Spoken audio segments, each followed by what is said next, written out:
ओम श्री परमात्मने नमः। नमस्कार, मैं नीरज लोहान।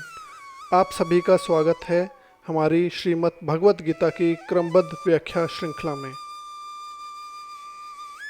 अब तक हमने देखा कि अर्जुन ने अपने गुरु, पितामह, भाई व स्वजनों को युद्ध भूमि में देखा। उनका हृदय करुणा से भर गया और मन विषाद में डूबने लगा। लेकिन क्या आपने कभी सोचा है कि जब मन पूरी तरह टूट जाता है तो शरीर पर क्या प्रभाव पड़ता है?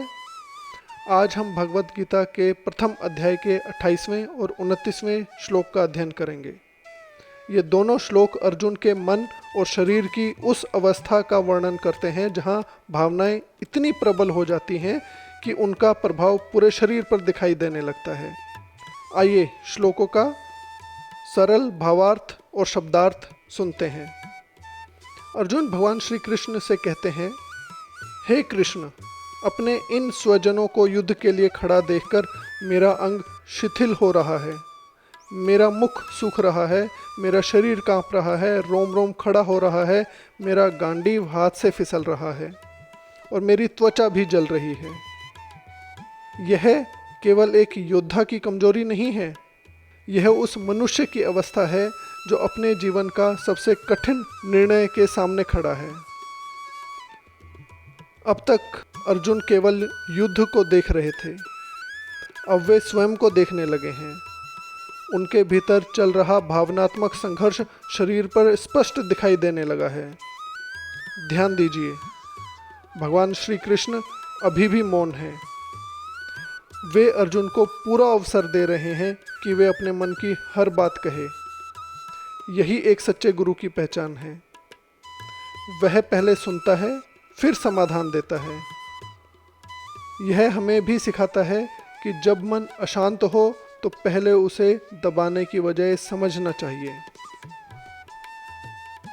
यदि आचार्यों की दृष्टि से देखा जाए तो आदि शंकराचार्य जी कहते हैं कि अर्जुन के शरीर में दिखाई देने वाले ये सभी परिवर्तन मोहजनित विषाद के लक्षण हैं। जब विवेक पर आसक्ति हावी हो जाती है तब मन और शरीर दोनों असंतुलित हो जाते हैं।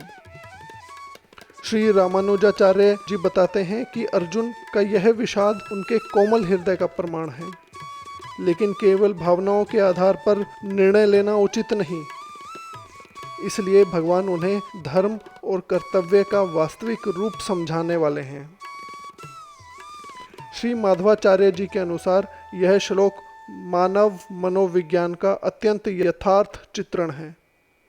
मन में भय, मोह और चिंता उत्पन्न होने पर शरीर भी उसी प्रकार प्रतिक्रिया देता है।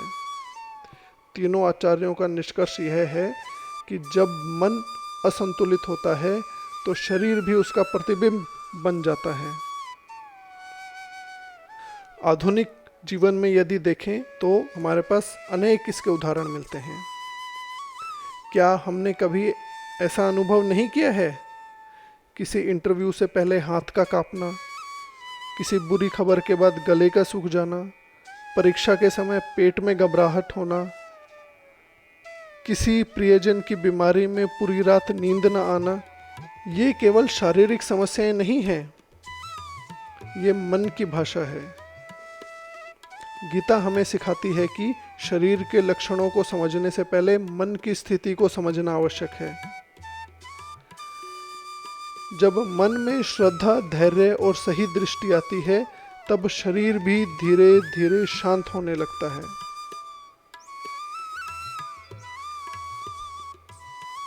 आज के चिंतन में आप स्वयं से ये प्रश्न पूछ सकते हैं कि क्या मेरी किसी चिंता ने मेरे शरीर को भी प्रभावित करना शुरू कर दिया है? यदि उत्तर हाँ है तो याद रखिए, मन की शांति केवल परिस्थितियों से नहीं, सही दृष्टि से भी आती है। और जिस मन को श्री कृष्ण का ज्ञान मिल जाए वह सबसे कठिन परिस्थितियों में भी स्थिर रह सकता है। आज के अभ्यास में आप 5 मिनट का एक सरल लेकिन प्रभावशाली अभ्यास करें। पहले चरण में शांत स्थान पर बैठकर 10 गहरी सांसें लें और तत्पश्चात अपने आप से पूछें, आज मेरे जीवन की सबसे बड़ी चिंता क्या है, उसे कागज पर लिखिए। अब उसके सामने 2 कॉलम बनाइए, मेरे नियंत्रण में है और दूसरा जो मेरे नियंत्रण से बाहर है। पहले कॉलम की एक बात पर आज ही कार्य करने का संकल्प लें और दूसरे कॉलम की बात को भगवान श्री कृष्ण को समर्पित कर दें।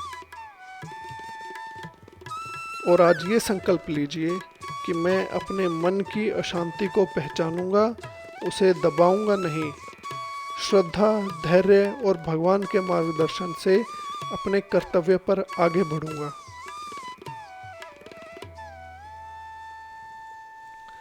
यदि आपको यह व्याख्या उपयोगी लगी हो तो वीडियो को लाइक करें और अपने परिवार एवं मित्रों के साथ अवश्य साझा करें। यदि आप श्रीमद् भगवत गीता के प्रत्येक श्लोक को सरल, प्रामाणिक और जीवन से जोड़कर समझना चाहते हैं तो हमारे चैनल को सब्सक्राइब करें और बेल आइकन अवश्य दबाएं। अगले वीडियो में हम अध्याय 1 के 30 और 31वें श्लोक को समझेंगे, जहां अर्जुन कहते हैं कि उनका मन भ्रमित हो गया है। अंत में एक बार फिर मैं कहना चाहूँगा कि गीता केवल पढ़ने का ग्रंथ नहीं है, बल्कि जीवन जीने की कला है। मैं नीरज लोहान, आप सभी का धन्यवाद। जय श्री कृष्ण। हरि ओम।